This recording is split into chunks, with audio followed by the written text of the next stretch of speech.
Asalaamu calaykum waraxmatullaahi wabarakaatu.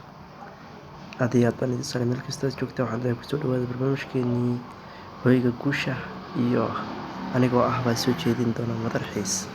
Dabcan waxaan idin hayaa barnaamij aad iyo aad u fiican kaasoo ku saabsan sidee ayaad ku noqon kartaa qof guuleysta. Waxaad ku noqon kartaa markaan aad iyo aad u fiiriyay taariikhda dadka guuleysta.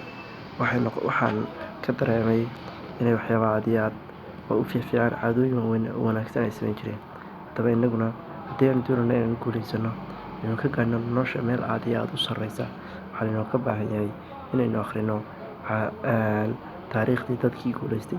Taas waxaynu ka faa'iideynaa meelaha aadka ay ugu liibaaneen iyo meelaha ay ku guuldareysteen. Taasna waxay inoo noqonaysaa mid ku toosisa inaynu noqono dad guuleysta,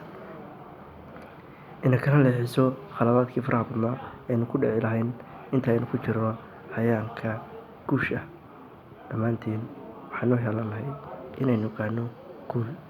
Haddaba haddii aad ka heshay, waxaan kaa codsanayaa inaad la wadaagtid asxaabtaada meel kasta joogaan.